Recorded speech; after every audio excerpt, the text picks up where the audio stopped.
Alors bonjour, tu es avec Patrice et aujourd'hui je vais essayer de te montrer un petit peu comment on utilise des masques dans Darktable. Et pour l'exercice, on va en profiter pour voir un petit peu comment on peut faire du color grading dans Darktable. Alors il y a encore quelques années, personnellement, je ne savais pas utiliser correctement les masques et c'est ce qui me freinait beaucoup dans l'utilisation de Darktable. Parce que je voyais bien que je pouvais mixer mes réglages et affiner des zones, mais j'ai été jamais satisfait de ma sélection, parce qu'il me manquait quelques informations pour pouvoir être vraiment efficace. Donc j'ai choisi cette image, donc d'une petite sauterelle ponctuée, sur une fleur de rosier. Et en fait, ce qui est intéressant dans cette image-là, c'est qu'on a une sauterelle qui est verte. Alors, on va justement voir au niveau du color grading comment améliorer le rendu de cette couleur verte sur un fond rose. Et ces deux couleurs-là sont quasi complémentaires. Alors, comment on peut s'en rendre compte dans Darktable? Alors, par défaut, ici, on est sur ce type d'affichage généralement. Donc, ce diagramme qu'on a à droite, celui de gauche à gauche, c'est les parties les plus sombres, à droite, les parties les plus claires. Un autre mode d'affichage, c'est la forme d'onde. Certains préfèrent utiliser. La lecture, là, elle est complètement différente. Alors, avec les formes d'onde, on a une lecture de l'image, une analyse de l'image qui est complètement différente. Ça analyse l'image de la gauche vers la droite. Donc, on retrouve ici notre image de la gauche vers la droite. Et de bas en haut, on a en bas les couleurs les plus sombres, en haut les couleurs les plus claires.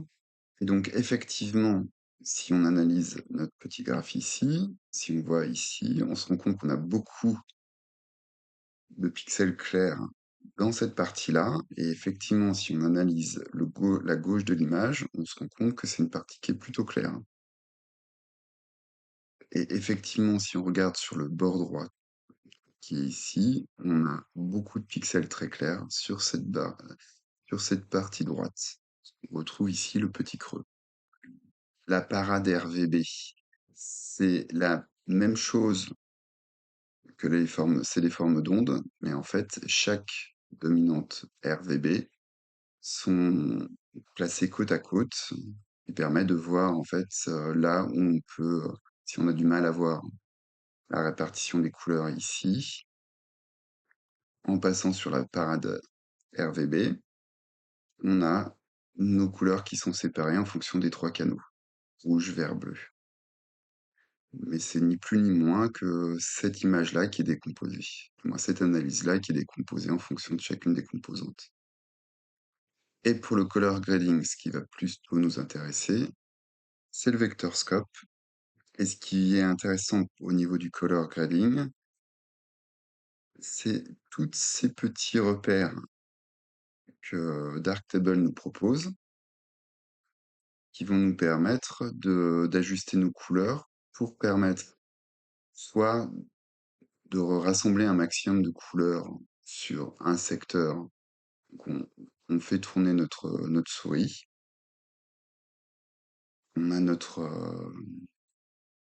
secteur d'analyse qui va se positionner là où on le souhaite. On peut travailler avec les couleurs analogues.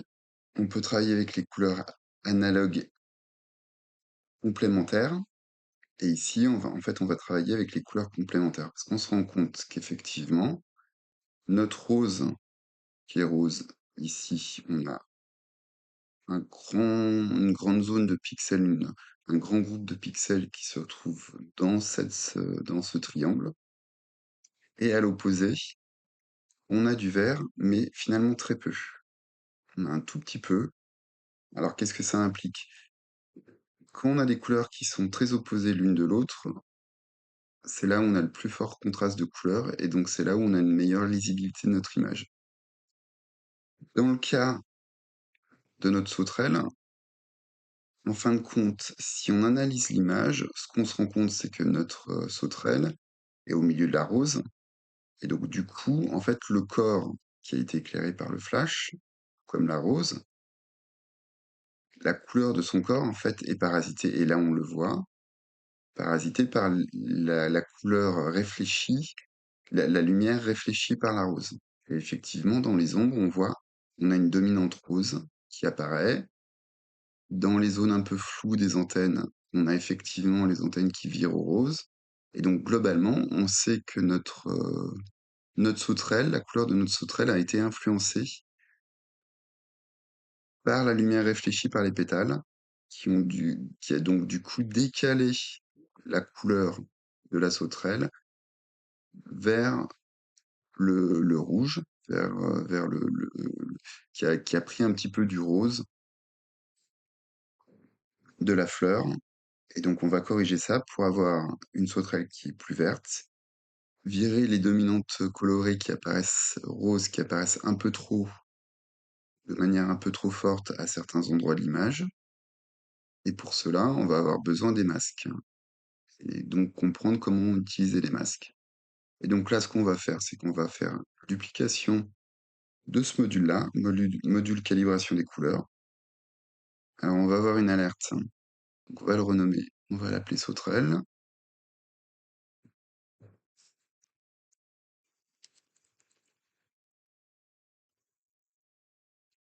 Notre calibration des couleurs sauterelle, c'est pas bien compliqué. Alors, pour l'instant, en fait, on n'a rien fait. On est sur une couleur neutre qu'on n'a pas d'alerte. Mais dès qu'on va, voilà, donc je vais rien toucher de plus pour l'instant. Qu'est-ce qu'on a? On a ici une alerte, un petit triangle qui nous dit application en double. Il nous dit qu'il y a une instance qui est utilisée en double pour la calibration des couleurs. Cela peut créer des problèmes, des incohérences, sauf si elle est utilisée avec des masques ou en connaissance de cause. Donc, dans notre cas, c'est effectivement en connaissance de cause.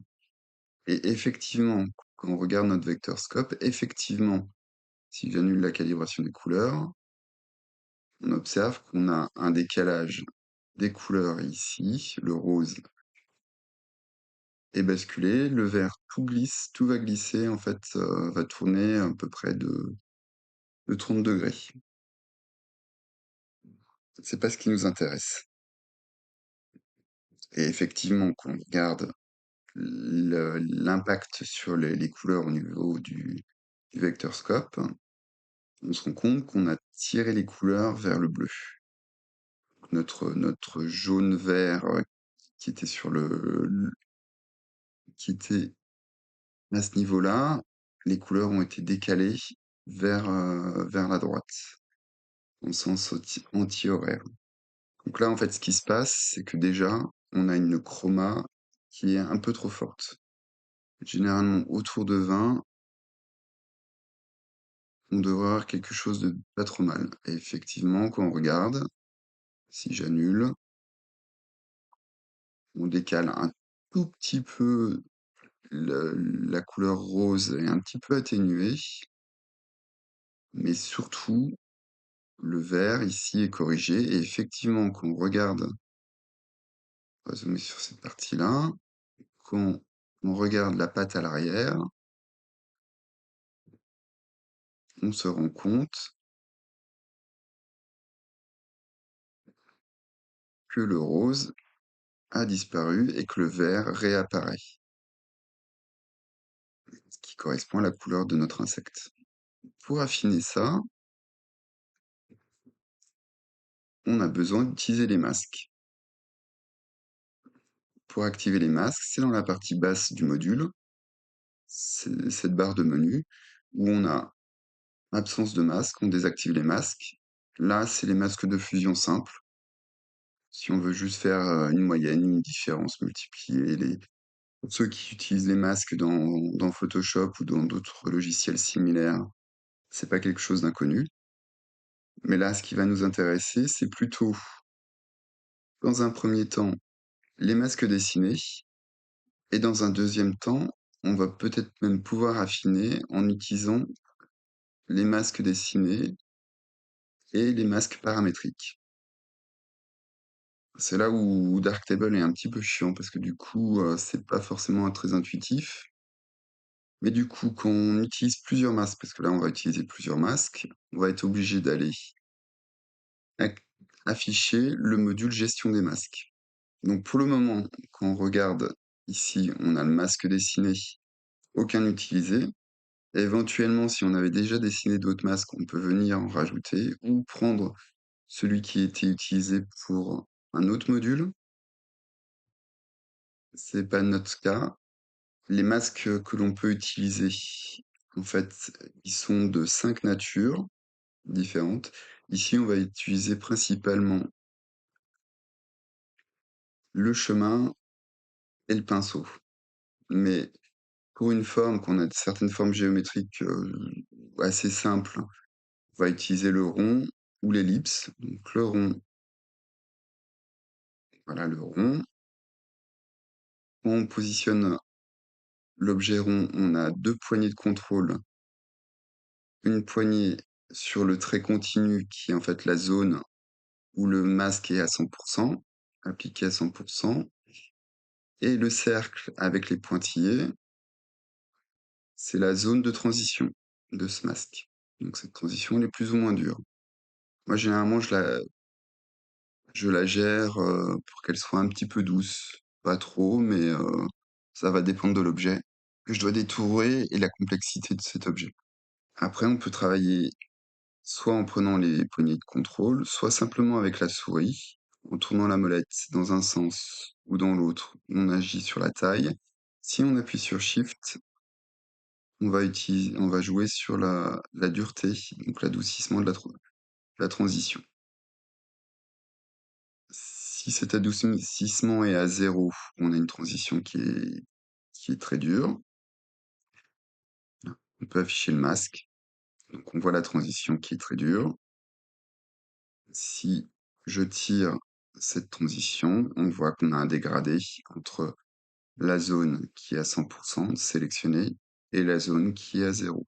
Donc quand on veut supprimer un objet qu'on a tracé, qu'on a dessiné, un masque, il suffit de simplement faire un clic droit. Donc là, toute mon image est sélectionnée, donc c'est normal qu'elle vire au jaune. Donc le module ellipse, comme on le voit, c'est une ellipse. Donc là, j'affiche les masques pour permettre de voir. Donc sur l'ellipse, ça fonctionne comme le cercle. Si on prend les poignées sur le cercle très continu, on va déformer l'objet, l'ellipse, en fonction d'un axe vertical ou horizontal. Et par contre, sur les poignées de transition, on n'a pas de différence. Ce sera toujours la même transition. La seule différence, c'est qu'en faisant CTRL et en cliquant sur notre objet, on peut jouer sur la rotation. Avec le module de gestion des masques, on a accès à tous ces paramètres. Je peux tourner mon ellipse avec la rotation. Je peux jouer sur l'adoucissement, 100% d'adoucissement, 1% ou 100%. Et la taille. Alors, comme ça, ici, c'est en pourcentage, cet adoucissement, ben, en fonction de notre objet, l'adoucissement, des fois, va falloir l'augmenter au maximum. Je sais pas si on peut aller au-delà. On peut pas. Et aussi, on peut jouer sur l'opacité, c'est-à-dire qu'on veut sélectionner que 50% de notre image avec cet objet vectoriel. On va jouer sur l'opacité. Alors ici, on va rester sur 100%, sur l'adoucissement. On va mettre quelque chose comme ça. Pourquoi je fais ça? Parce que quand je vais recréer un autre objet, donc je supprime celui-là. Si je recrée une autre ellipse, voilà, elle va garder les paramètres. Une nouvelle ellipse, elle garde les paramètres. Si je change la forme, l'adoucissement et que je rajoute une nouvelle ellipse, en fait, c'est comme si on dupliquait l'objet. Donc là, on va supprimer. Une autre des choses qui peut être intéressante quand on est en masque dessiné, c'est de faire un contrôle-clic sur notre objet qu'on souhaite dessiner, ce qui fait qu'à chaque fois qu'on clique, on reste en mode création et non transformation, ce qui fait qu'on peut en ajouter autant qu'on veut. Avec la souris, en utilisant la roue de la souris, ou simplement deux doigts sur un pad, comme je le fais actuellement. Donc voilà. Donc le contrôle-clic sur une des formes permet d'avoir une forme qu'on va pouvoir répéter ou recréer. Donc là, ce qu'on va faire, c'est que, voilà, avant d'aller plus loin, parce que je vais pas l'utiliser là, un autre type de tracé existe, c'est le dégradé. Donc là, comme on le voit, le dégradé, il nous crée une ligne horizontale avec une zone de transition plus ou moins large. On peut, alors si on fait tourner la molette, on modifie la courbure. Et si on appuie sur Shift, on élargit la transition ou on la réduit. Comment ça se traduit à l'image?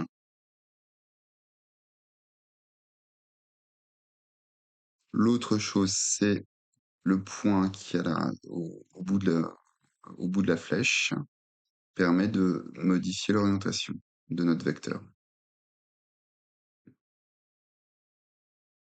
Et on voit que tout ce qui est en dessous est sélectionné, tout ce qui est au-dessus n'est pas sélectionné, avec une zone de transition qui du coup va être plus ou moins large. Donc j'appuie sur Shift et je tourne la molette. Il va être plus ou moins large en fonction de ce qu'on veut faire.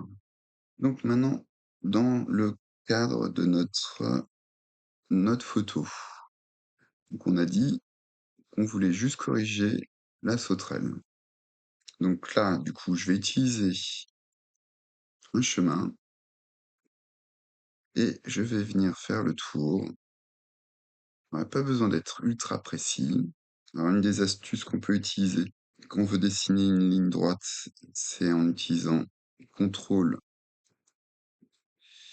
on obtient une ligne droite. Ça peut être pratique pour des angles un peu pointus. Là, je vais pas aller plus loin. Tac, tac, tac, tac. Et une fois qu'on a fini, on fait un clic droit qui va nous permettre de terminer notre dessin. Alors là, ma zone de transition est un peu trop forte. On fait tourner la molette, on l'agrandit, on le réduit. Là, c'est pas ce qui m'intéresse. Là, ce qui m'intéresse, c'est de réduire la transition. Et on va venir chercher cette partie-là. Alors là, tu vas me dire: «Patrice, c'est pas super bien sélectionné» et j'aurais tendance à te dire: «C'est absolument pas grave». Là, on a sélectionné l'essentiel, le principal et tout va se jouer, en fait, dans les paramètres qui sont en dessous. Alors, quand on est en format RAW, comme c'est le cas ici, on a la possibilité d'avoir un raffinement du masque en sélectionnant les parties floues et en éliminant les parties nettes, ou inversement, en ne sélectionnant que les parties nettes et en éliminant les parties floues. Et effectivement, quand on regarde, déjà rien que ça, on élimine une partie des éléments. Mais ce qui est le plus fondamental et qui donne toute la puissance au masque dans Darktable, c'est le rayon de raffinement. Ici, pour l'instant, je vais même le laisser ici à 0. Si je clique sur raffinement, et ben, du coup, il va analyser mon image. Il va se rendre compte qu'il y a des choses, des zones de contraste. Donc, du coup, on est en limite d'objet. Et du coup, il va de lui-même aller éliminer les parties qui ne font pas partie de l'objet sélectionné. Et on peut affiner ce réglage-là avec le contraste du masque. Et effectivement, plus j'augmente le contraste et plus on se rend compte qu'on a les zones qui sont derrière l'insecte qui ne sont pas sélectionnées. Donc déjà là, à ce, à ce moment-là, on a déjà une grosse partie du travail qui est fait. Alors là, on va affiner les choses. On va aller rajouter des masques de sélection. En tout cas, du moins, on va utiliser l'outil peinture, pinceau. Moi, je vais te montrer comment je l'utilise. Je sais que beaucoup de gens l'utilisent pas forcément comme ça. Je trouve que c'est beaucoup plus simple et beaucoup plus efficace. Beaucoup de gens utilisent le pinceau. Alors, hop, hop, hop. On va grossir, voilà. Beaucoup de gens utilisent le pinceau en simplement, ils cliquent et ils dessinent. Alors, ça marche. Je mets pas en doute ce mode de dessin, mais l'inconvénient, et encore là ça va, il m'a pas fait trop. Je vais le garder celui-là. Mais ici, par exemple, on va prendre le cas ici.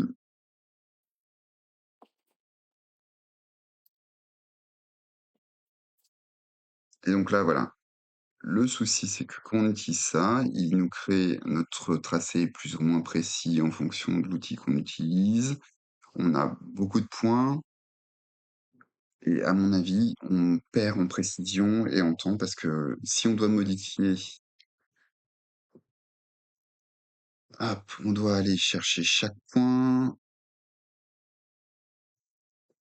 Quand dans les zones, on a beaucoup de points, on doit même devoir en éliminer. Donc pour éliminer un point, il suffit de se positionner dessus. On voit que ça fait un carré qui est un peu plus épais. On fait un clic droit. Bah, j'avais même 2 points l'un sur l'autre. Clic droit et ainsi de suite. Moi, je trouve que c'est pas la chose la plus efficace. Pour moi, ce qui est le plus efficace, c'est on prend le pinceau, on clique une fois et après on va chercher notre point, jusqu'où on veut aller, clic droit, contrôle-clic, on rajoute un point, contrôle-clic sur ce même point, on va créer une ligne, et ainsi de suite. Et là, on positionne, on a très peu de points, voilà, éventuellement un deuxième ici, et là, on va pouvoir travailler zone par zone, voilà. Cette partie-là, non. Là, on va réduire ici. On va réduire un peu ici. Et notre pied, on contrôle, clique pour ajouter un point.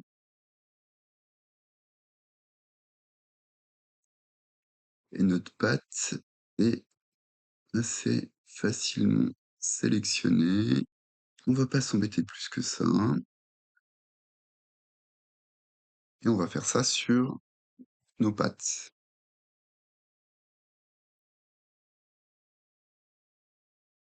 Contrôle-clic. Je fais un double contrôle-clic dessus sur ma ligne. Premier contrôle-clic. Ah oui. Le souci, c'est qu'il a enregistré la dernière modification que j'ai fait en termes de taille. Donc là, on va simplement se positionner sur le trait et molette, ça agrandit ici ce point-là, ce point-là. Là, je rajoute un point. Est-ce que j'ai ma patte? J'ai ma patte qui est ici.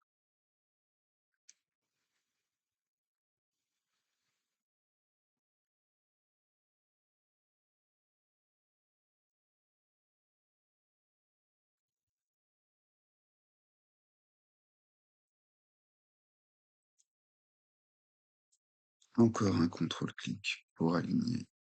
Voilà, là.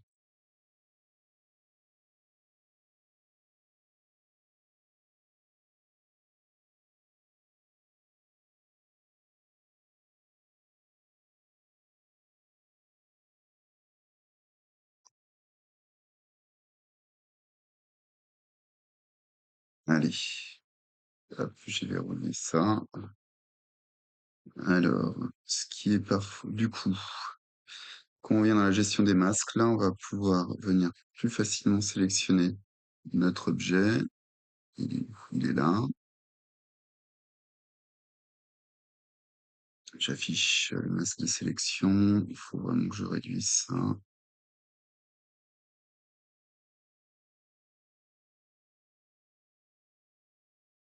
Là, pour le coup, on n'a pas forcément besoin que ça soit rectiligne. Voilà. Notre autre objet, il est où? Il est là.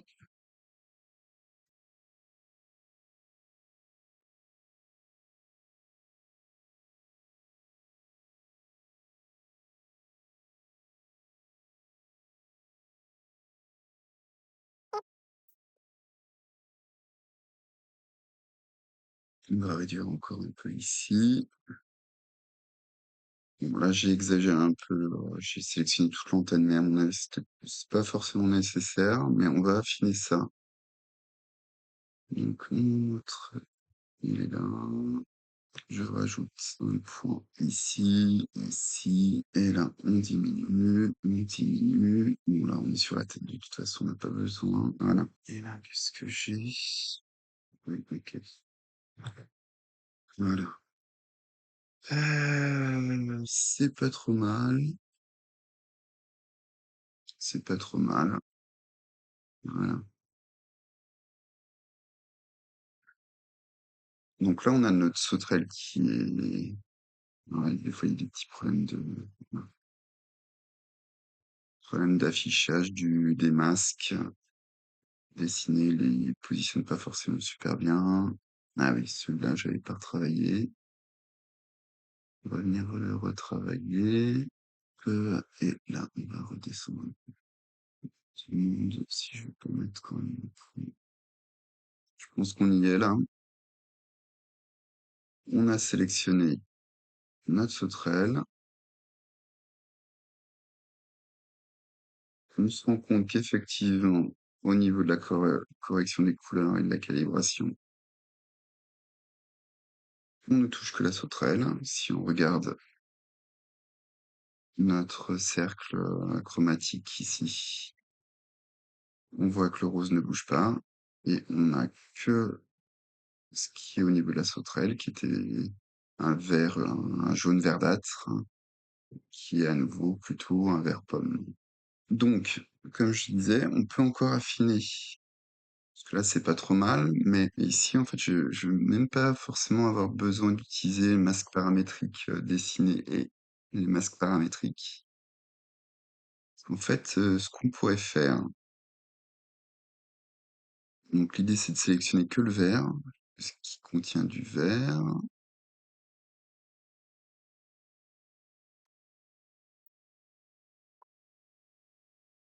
Ce qui est logique ici.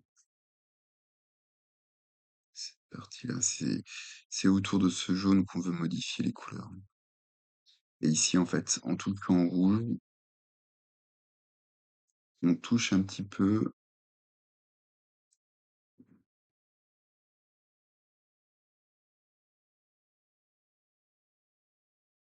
Voilà. Je pense qu'on a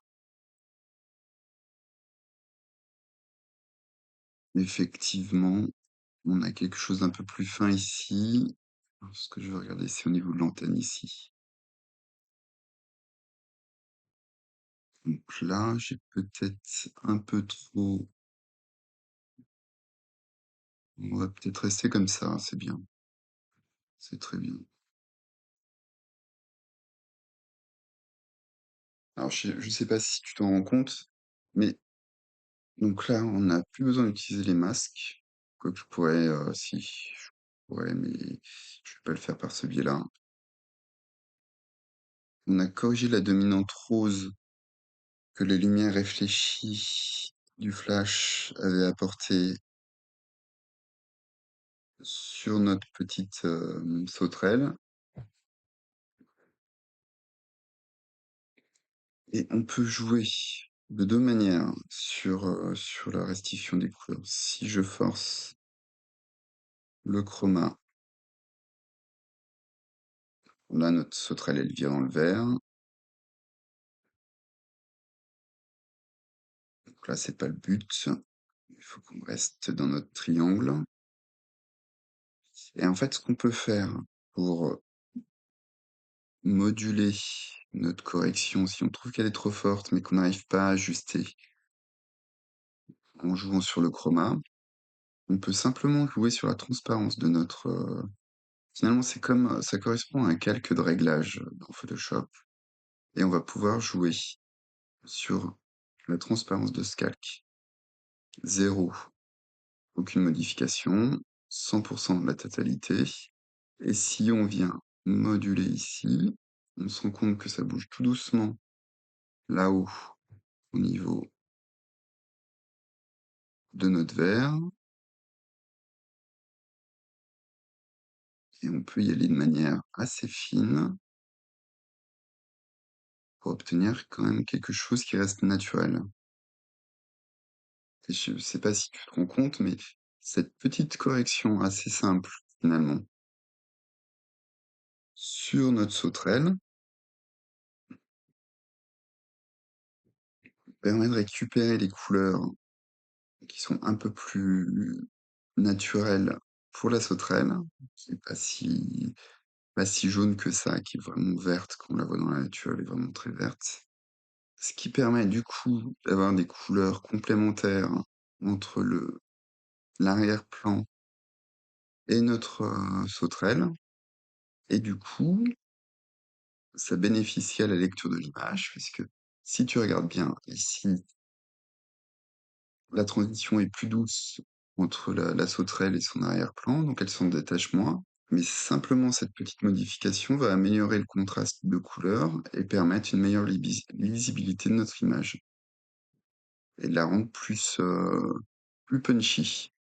Une fois qu'on a dessiné nos masques, tout se joue ici sur le raffinement du masque. C'est cet élément-là qui est la clé de la gestion des masques.